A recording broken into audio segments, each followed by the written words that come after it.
right, so welcome along, Emma. Thanks very much for popping in to chat with us today. Hi, nice to be here. Yeah, thanks.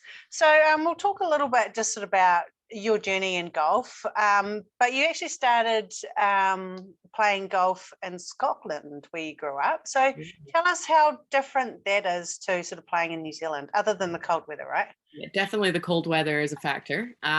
Yeah, so I guess I grew up playing at a very much like a country club, so be very similar to some of the courses, sort of south of Auckland, as you're sort of driving down south, and it was a tiny little club. You know, I was lucky there was a lady there that wanted to get girls into golf, so that's how I started playing. My brother and dad played, and then this lady said, "Oh, you should come and try too." But I think it's quite similar. I think it like Scots and Kiwis are pretty relaxed. So getting into golf is good. But the one thing that's probably a little different is Scotland is much more traditional. So like some of the rules that we kind of go, oh, wear a collared shirt, for example, like some of the courses in Scotland are really strict about that kind of stuff. Um, Right. like the course that I went to when I was about 14 is on the east coast of Scotland called Dunbar, and it's an open championship course, like an open qualifier. And I remember going there the first time, and they had like a men's smoking room, and it's like just really traditional things like that that are now starting to disappear. But for a long time, that was like still the norm. Yeah. Um, yeah, so it's definitely a bit more relaxed over here, which is good. Right. Wow. Yeah, definitely. Because we're very laid back, aren't we? Yeah. So what age did you start playing? I think I was 10. So yeah, not like super young, kind of played heaps of sports. Like say dad and my brother played. And I think me and dad had gone to pick my brother up from like a golf session, a junior golf session, and they said, "Oh, here's a golf club, have a whack." And I did. And they went, "Oh, okay, maybe we should get you playing too." And that was when this lady sort of came along and said, "Oh, well, I'm doing some girls' classes if you want to come and join in." So yeah, there was pretty good timing. Like I reckon if I hadn't have got that opportunity at that age, that golf probably wouldn't have been my sport. It would have been another sport that I was doing. So yeah, it's quite interesting that it just came along at the right time, and I was old enough to go to the golf course on my own. So mum and dad could drop me off and I could practice and I could go play on the course and they wouldn't worry about me, particularly because it was in the middle of nowhere. So it wasn't really a stress. But yeah, like at that age, I was quite independent and able to do that and just kind of got hooked to it. So it didn't take me long to become a golfer. It is pretty addictive sport anyway, isn't it? Yeah, definitely. Yeah, I think I love seeing young kids just wandering around the golf course just by Hmm. themselves playing golf, and it's quite inspiring just to see that they've picked it up and they found a sport that they enjoy, and it's quite a committed sport too because it's a long time. It's between 3 and 4 hours to sort of depending on how fast you play, or Yeah. for them to get out there and really commit that time and enjoy it. Yeah, like I think golf is a great sport for kids, and it's not just golf. You're learning a lot of being able to socialize and that kind of stuff comes from having spent time around adults a lot of the time as well. And it is really important that the adults at golf clubs kind of give the kids time to be kids as well. Obviously, we need to make sure the courses are running smoothly and there's no damage and that kind of stuff. But like when I run junior golf sessions, a lot of it's fun, and then the kids, you sort of ingrain the good habits so that they know when it's time to be serious and when it's time to sort of enjoy themselves as well. But Omaha's cool though. They're like everyone's pretty relaxed about it, although it can get pretty busy. So that's always hard letting kids out on the course if it's a course that's completely full, which a lot of the Auckland ones are now. It's really hard for kids to go on the course because there's like hundreds of people trying to play at the same time. Yeah. Yeah, and I think if we keep that fun aspect to it, even as adults, right, because we Yeah, can definitely. get so consumed by the game or the ball that we just need to learn to relax and Yeah, enjoy totally. it and appreciate the surroundings too, isn't it? Yeah, exactly. Yeah. So did you play professionally? Yeah, I kind of played international golf from the age of about 12, 13. And then when did I turn pro? 2010. So that's a long time ago. So turned pro in 2010. And when you turn pro in the UK, you can still play and do your like PGA qualification, which is what I did. So played heaps. Um, really enjoyed it, but I knew that I wasn't going to be like a touring pro. I never really had that aspiration. Is in a weird way, because I live in New Zealand, I'm a bit of a homebody. Like I like to have a place to go back to. So traveling and playing golf was never really going to be my thing. Um, but yeah, across here, I've played a little bit, but I've had a couple of injuries that have stopped me in my tracks, unfortunately. But just starting to get back into playing again after a knee injury the start of last year. Not golf related. Don't worry, everyone, it's not golf related. But yeah, so I'm starting to play again, and I don't think I'll be sort of up to it this summer, but maybe next summer I'll play a little bit again, like events and pro-ams and that kind of stuff. Oh, nice, nice. Well, that's exciting. It's something to look forward to and work back towards, isn't it? Yeah, definitely. I mean, really now I'm doing it to play with maybe some of my clients. I'll take them to play some of the events or something like that. But it's more fun and meeting people and giving people a great experience. That's why I go play events. It's not so much about me playing professional golf anymore. Oh, not yet. Nice. So you're in your own coaching business, Emma Fairnie Golf. Is it Fairnie? Fairnie, yeah. Add that Scottish bit in there. Golf and fitness. So tell us a bit more about that, about your coaching. And yeah, so I did my qualification in Scotland. And then by the time I was sort of finishing that, it's a 3-year program, I was pretty much coaching full time, but Scotland really doesn't allow for coaching full time all year round. Doesn't really work that well. So at that point, I was sort of like, okay, maybe I'll go abroad somewhere, try and chase the weather a little bit, get somewhere where I can work all year round. Was looking at the States, Australia, because my sister lives there, and then my brother was living in New Zealand. So that's how I ended up here. And it was just kind of pot luck that he bumped into Craig Dixon, who's the Institute of Golf, and we got on like a house on fire. So I ended up across here and worked with those guys for 4.5, 5 years. Was really running their sort of junior development stuff, which I really loved doing. But, you know, the intensity of it, like we were coaching a lot, and being in the city were things that I kind of wanted to get away from. So when I got the opportunity to come up to Omaha, I thought, oh yeah, that sounds quite nice.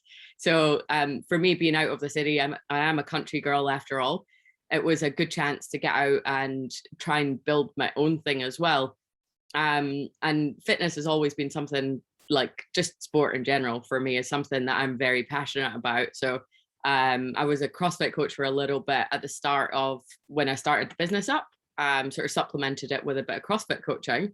And I think it's just, for me, like any sport is about finding a passion, something that, you know, relaxes you and that you enjoy doing. And it can be competitive, but it's about having a community around you. And I guess that's what I base my business off of, is it's about community and about helping people just enjoy it more.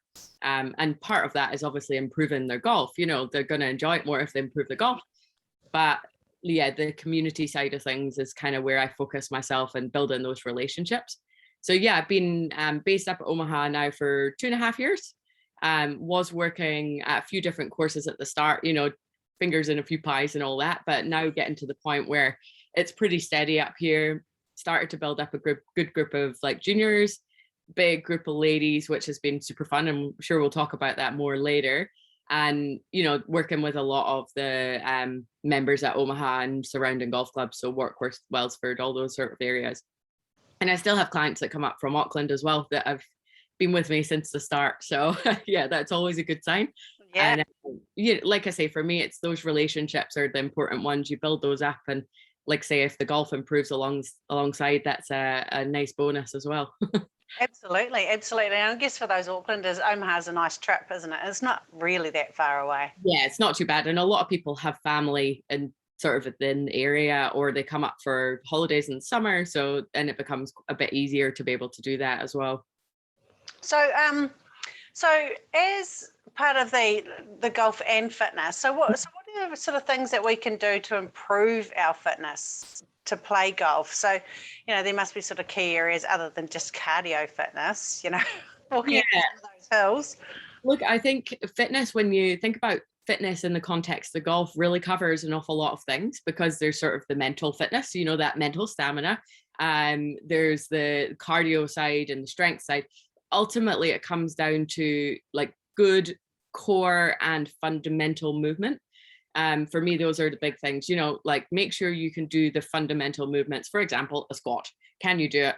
Because actually these movements are really important in the golf swing, and then allow us to do the correct sort of movements in the swing sequence correctly. And it's just more efficient and safer for the body. So when I'm working with someone, let's say they've got an injury, really I'm just looking to make sure that we can keep them playing golf for as long as possible. But like, I think things like Pilates are great for golf, like, because it's so based on core strength. If you're able to do, like I say, those fundamental movements, like a squat doesn't need to have a weight on it, but learning how to do that. Hinge patterns, we're going into this kind of deep stuff here, but being able to hinge your hips properly. So for example, someone doing a deadlift, that would be a hinge pattern, but you can learn that without putting weights on it. And I think when you say weights, to a lot of people that scares them off, but actually the movements you can do outside of that. So learning those movement patterns are super important. And then just making sure your flexibility is all right.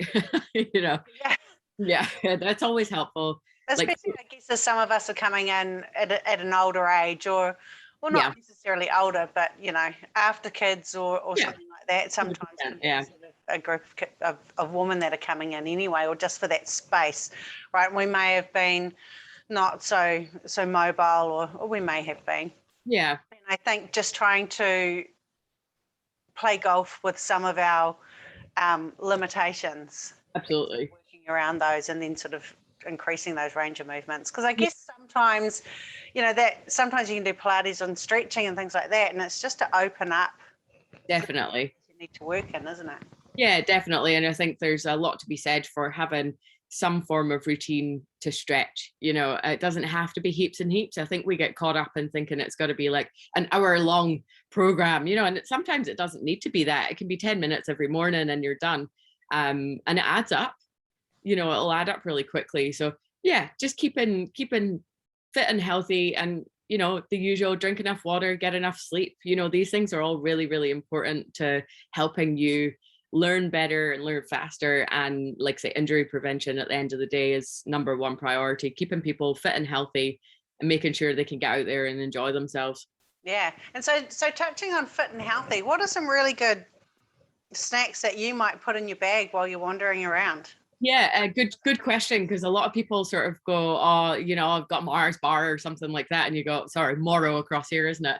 But, you know, something like that's not really going to be ideal, because, you know, that kind of spikes the sugar levels. And I think we're all pretty aware of those sorts of things. But often it comes down to lack of preparation that we end up reaching for something like that. So like, because I'm coaching all the time, you know, I try and be prepared for that too. So even in the car, I'll have a bag of nuts and I'll have a load of cereal bars. Now, cereal bars can be quite sugary, so, you know, pinch of salt with that one. You've just got to be careful how you eat them. But really good things, like if you're a meat eater, you know, like you can cook some sausages and just have a little bit of sausages as you go around, or biltong or something like that. That's quite good, you know, because it's a little snack and it'll keep you going. Nuts and dried fruit, always a good one, because you can have a little bit as you go. Fruit, if you cut it up, same thing, have a little bit every couple of holes, or even something as simple as a peanut butter sandwich, and you have a quarter of that every 3 or 4 holes. You know, it doesn't have to be fancy or overthought. It's just being prepared for it. It wants to be something easy. You're not pulling out like a little meal. Yeah, you don't want to have to eat with a fork. Yeah, something that you can just kind of eat really quickly in between shots. You know, you're not, the peanut butter is an interesting one because, you know, it gets a bit claggy, but but you want to be able to like concentrate on your shot when you get back to it as well. So if you're eating something that's like sticky and messy and like hard to eat, it's going to actually put you off your golf. So it's got to be something quick and easy and gives you some sustenance as well. And obviously lots of water. It's starting to get pretty warm. It's really easy to forget to drink enough water. So yeah, just making sure you take all those fluids on as well. Yeah, because that is really important. And I think sometimes you just forget. Oh yeah. About, you might have it in your bag, but you can still forget to drink it because you're so focused on the game, or gas bagging away. Nice. So that's some good tips there. So you're an advocate for women's golf, and that's Awesome. I love that. And for girls as well. So what does that involve? Yeah, look, it's kind of something that as an active, I'm really active in the sense that I like to go out and go to events and stuff. So if the PGA's got, it can be like just their board meetings or whatever, you try and get along to as much as you can. But the result of that is that you become a little bit more visible. And so it took me quite a while in New Zealand to find my place, I guess. Because when I was working for the Institute of Golf, like I wasn't really out in the golf community as much. Whereas now I'm very much out there all the time. And as a result of that, started to meet some of the girls that are working at Golf New Zealand, through the PGA, just other women working in golf, and once you start to know those people, we talk. We all talk.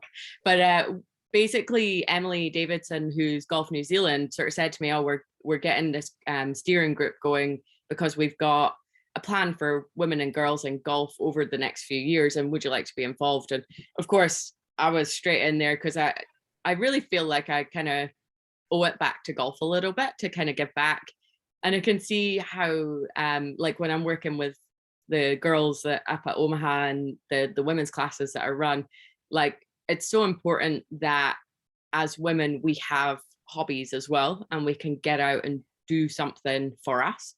So I want to make sure that I kind of give people the opportunity to do that. And one way of doing that is one, being involved in all these sort of programs that are going on, but really that's just a chance to talk to other people in the industry and share ideas, but then really to put those ideas into practice and see what works.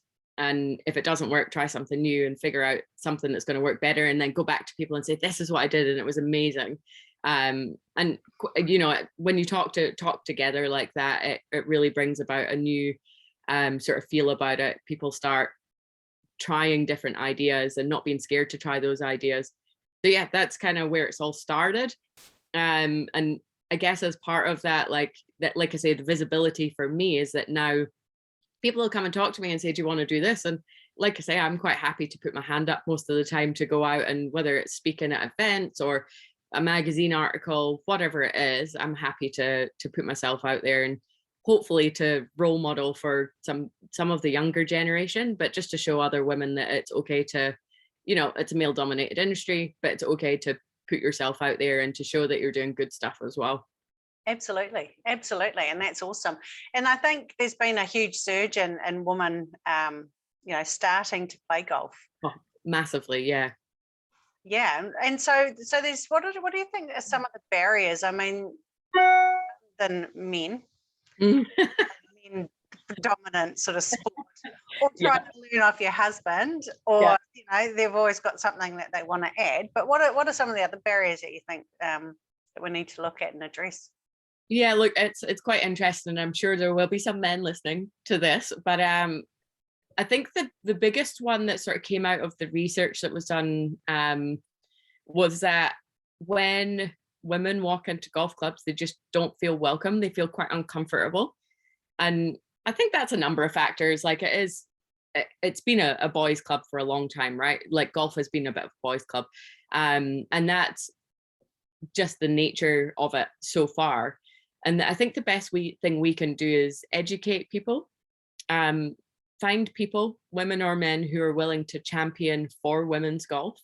So that means that, maybe when an inappropriate comment comes along, that it's actually a guy that stands up and says, no, that's not okay. That shouldn't be said.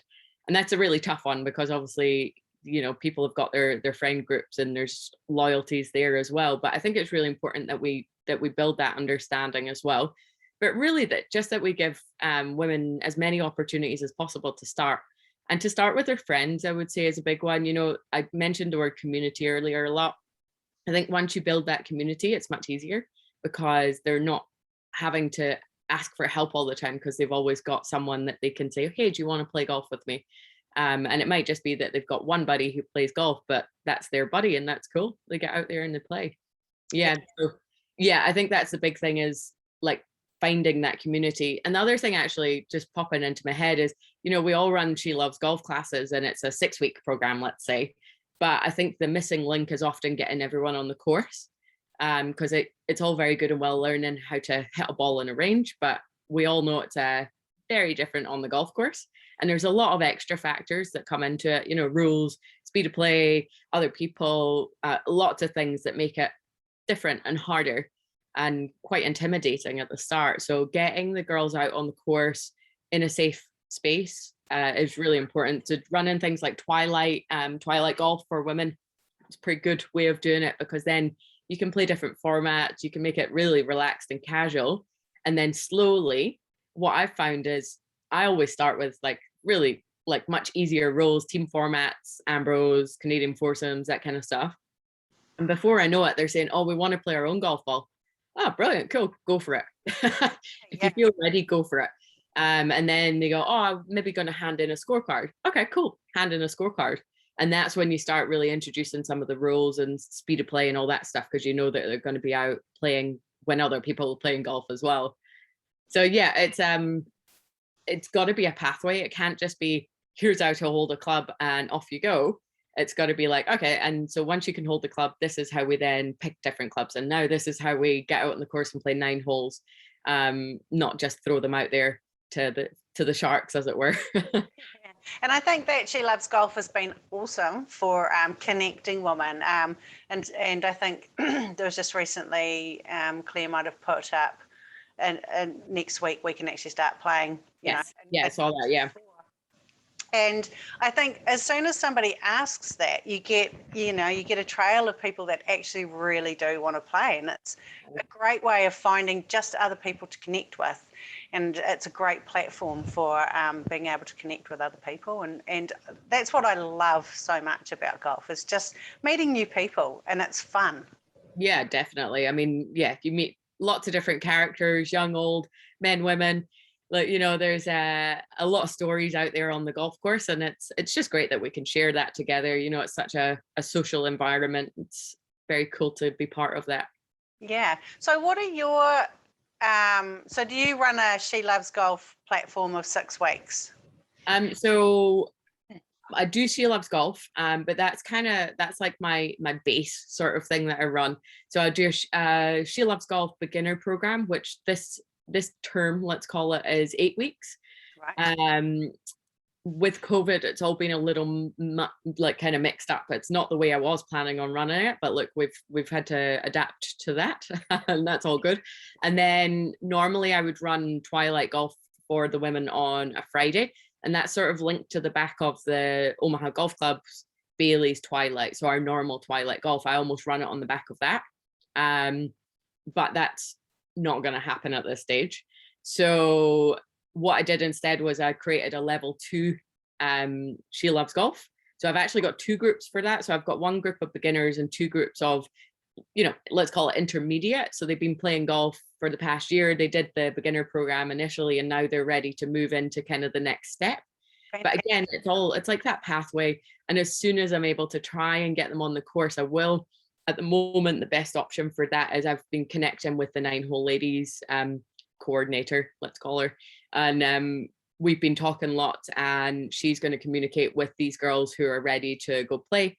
And possibly that means that they'll play with one of their buddies from She Loves Golf, but then one of the nice ladies will go out and, you know what I mean? Yeah. That they'll go out and help them out with rules and stuff, and just sort of slowly introduce them into the club sort of competitions and those things that go on.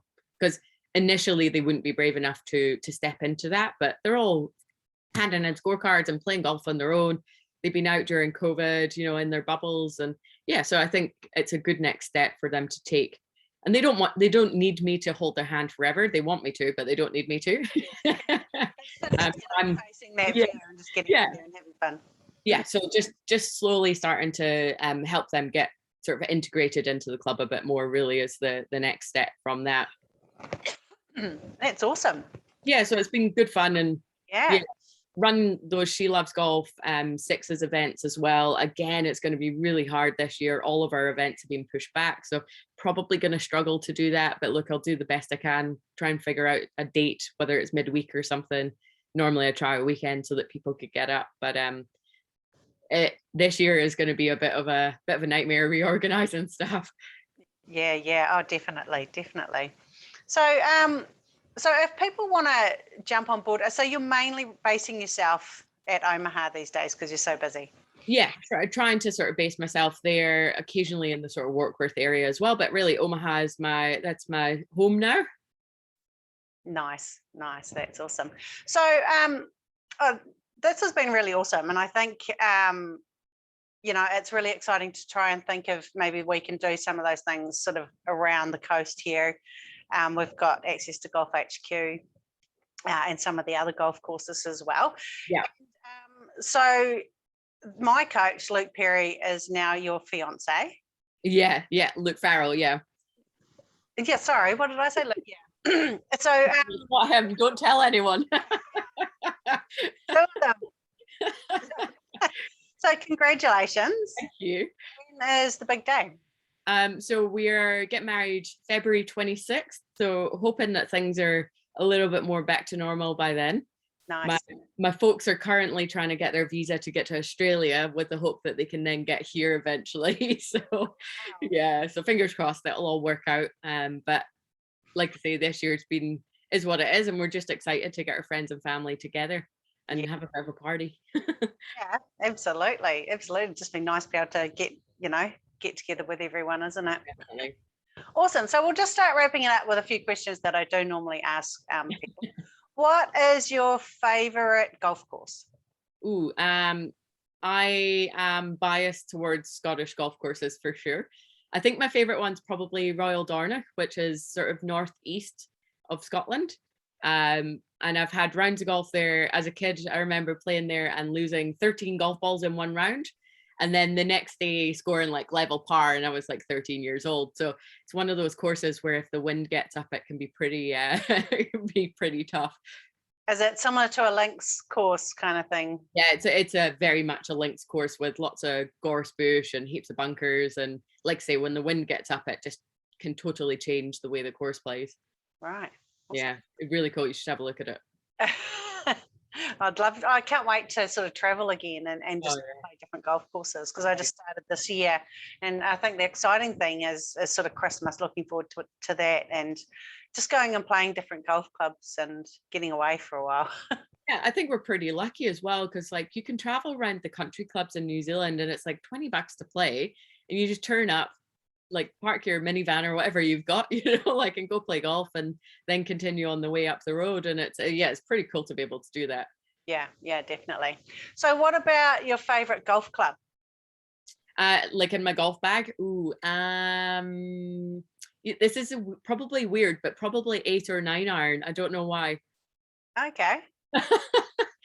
Bit random. Yeah. Okay. And I do love chipping. So yeah. Golf ball. So I use Pro V1X. Right. Yeah. That's my golf ball, my go-to. Nice. And what about your favorite quote? Oh, I didn't think you would ask me this one. You've caught me off guard. There's got to be one question, right? Say again. There's always got to be one question. Absolutely. I think it's the usual. It's just the best way to start is to start. I don't think that's the actual quote, but it's along those lines. For me, that's the best one. That's awesome. Thanks very much for your time. We'll wrap it up there, just so that you can get back out onto the golf course. Thank you. I really appreciate it. And how can people get hold of you if they actually want to sort of join some of your courses? Or yeah, sure. Yeah, so websites www.emmafairniegolf.com. I've got Instagrams, just Emma Fairnie Golf, and Facebook at Emma Fairnie Golf as well. So yeah, pretty much any of those links you'll be able to find me through, and you'll get my contact details, email and phone number through those, but feel free to drop me a DM as well. Awesome. That's very cool. So thanks very much. Thank you, Tanya. Have a good day. Yeah, you too. All right.